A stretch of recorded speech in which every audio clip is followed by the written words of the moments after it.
Pues era muy sencillo. Agarraron, te digo, los paquetes de hipotecas.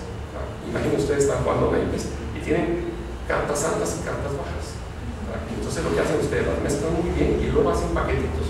Y entonces resulta que ese paquete tiene una carta alta y una carta baja. Pues eso mismo hicieron ellos. Lo que hicieron fue, juntaron de estas hipotecas, por ejemplo, hicieron un paquete sin hipotecas, 60 de mala calidad y 40 de buena calidad.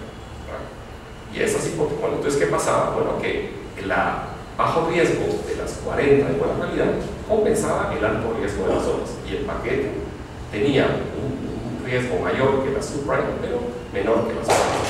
Esto es un engaño, realmente. ¿Es esto ingenio financiero o es fraude? Se le pregunta a nosotros. Esto fue lo que hicieron ellos. Ustedes agarraron hipotecas malas, hipotecas buenas. Y si ustedes ven, por ejemplo, que las hipotecas azules tuvieran 10% de riesgo y las rojas tuvieran un 40% de riesgo, al combinarlas tenemos un paquete que tiene 28% de riesgo. Y estos paquetes fueron lo que les vendieron a los bancos del extranjero, que muchas personas, sus ahorros fueron invertidos en estos paquetes. Bien, como mencionamos anteriormente,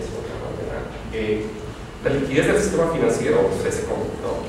Y entonces luego nosotros que los bancos requerían dinero. Entonces, ¿qué fue lo que hicieron? Fíjense ustedes, el banco, estos títulos que les dan nombres complicados, ahora llamaron títulos MLS, o títulos soportados por hipotecas, resultaba de que ellos tenían que tenerlos en su activo, en su balance de la empresa, pero hay que guardar, según la norma basilea, una proporción entre los préstamos y el capital. Es decir, un banco no podía tener más préstamos por recuperar el capital. Ese banco se tenía sobregirado. Pues, ¿qué hicieron estas personas? ¿Cómo me quito yo estos créditos que estoy dando y que son de alguna forma riesgosos? Bueno, bien fácil. Otro ingeniero sombrero se dice, bueno, ¿por qué no creamos una institución nueva? Por ejemplo, una offshore que esté fuera de control. Que lo vamos a llamar un trust. Y entonces esos títulos feos, sucios que yo tengo ahí, se los vendo a esta offshore. ¿Verdad? Y entonces en mi balance general, pues me parece que lo que tengo es dinero. ¿Y de dónde vino el dinero? De las offshore. Y estas offshore se la vendieron a los bancos del extranjero que no sabían qué estaba pasando. Y de esta forma limpiaron todo. ¿Es realmente esto correcto? Esa es la pregunta que nos hacemos. Bueno, la pregunta aquí es ¿qué hacían entonces todas estas organizaciones que se supone que califican los riesgos? ¿Cómo es posible que ellos hayan aceptado este tipo de cosas? ¿Verdad? Pues ellos estaban muy bien. La verdad es que ni se preocupaban. Y entonces vemos nosotros de que en lugar de estas personas hacer un verdadero cálculo de riesgos, pues lo que hacían era que se sometían a la voluntad de los ingenios financieros y los recalificaban. ¿Cómo lo hacían? Bueno, entonces inventaron de que quizá si pudiéramos nosotros calificar estos riesgos con diferentes grados, iban a decir, bueno, usted va a tener un título que puede tener 3 grados, investment grade, mezzanine o equity. ¿Qué quiere decir investment grade? Bueno, es un buen título que tenía buenas garantías. Un equity era un título malo, de alto riesgo. Nuevamente la subprime. Y mezzanine los títulos intermedios. Entonces fíjense ustedes cómo pasamos de hipotecas subprime a títulos que ahora se llaman equities. Son los mismos. Son exactamente lo mismo, ¿verdad? Esto es un juego, bueno, donde a la larga un banco le vendía paquetes a otro banco y este a otro banco. No les recuerdo a ustedes ese juego aquel que hacíamos que llamaba la tenda, y el último que perdía era el último que la llevaba. Es algo así lo que pasa con esto. El profesor Abadía comenta que los pequeños ahorrantes de todo el mundo, y él pone de ejemplo un pequeño pueblo hipotético en España que se llama San Quirico, que bien podría ser la de H por el España, ¿verdad? Y entonces, ¿cómo hubiesen reaccionado estos ahorrantes si hubiesen sabido dónde estaba su dinero? Pues no hubieran nada. El asunto es que todo pues, se basaba en la confianza, ¿verdad? Los ahorrantes de un pueblo, pues en Guatemala o en España o en cualquier otro país del mundo, confiaban en la agencia bancaria donde toda la vida han depositado su dinero. Confiaban en el gerente del banco que toda la vida le recibió el dinero. Y basado en esa confianza, todos desgraciadamente fueron engañados. Okay.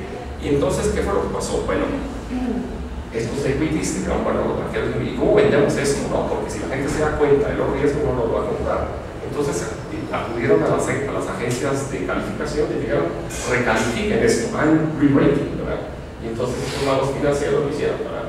Y entonces, ¿qué fue lo que hicieron? La idea era subir el título de las titulaciones malas a buenas. ¿Y qué hicieron? Bueno, ahora lo que hicieron fue juntaron todos los títulos. Fíjense, primero juntaron las hipotecas, ¿verdad?, en títulos. Luego juntaron los títulos y los calificaron por tramos o tranches, ¿verdad?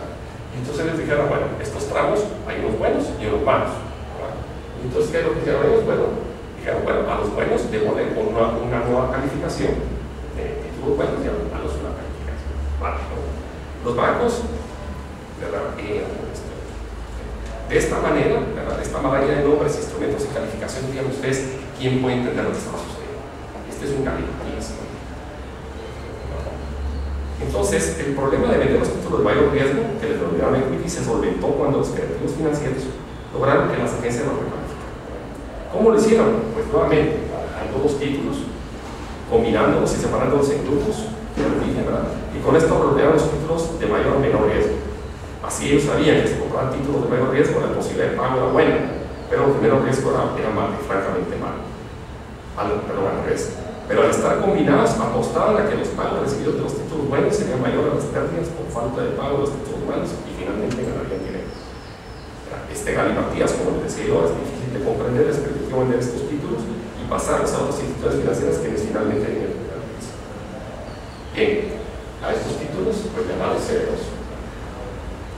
La ingeniosidad no cesa, porque estos fueron renombrados, estos títulos, y se denominaron obligaciones de deuda colateralizada, palabra que sigue existe en castellano. Es decir, que estaban soportadas colateralmente unas con otras, buenas con malas, malas con malas y buenas con buenas. Bueno, aquí pueden ustedes observar un poco lo que realmente sucedió, ¿verdad? Teníamos dos tipos de hipotecas inicialmente.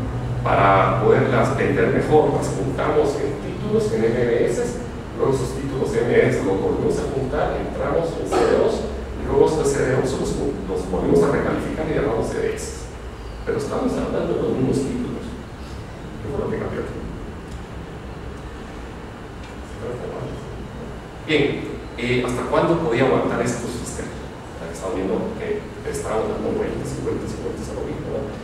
Confiando en el crecimiento permanente, eso es un gran problema. Estas personas, los bancos, los financieros, perdieron todo sentido de la realidad. Estaban eufóricos y actuaban irracionalmente. Creían que nunca perderían y que nunca se pincharían la burbuja, pero se pinchó. Y hoy por hoy nadie sabe con exactitud cuánto dinero se perdió. El ninja, este joven que no tenía trabajo, no tenía ingresos, no tenía activos, por eso el ninja lo voy a explicar.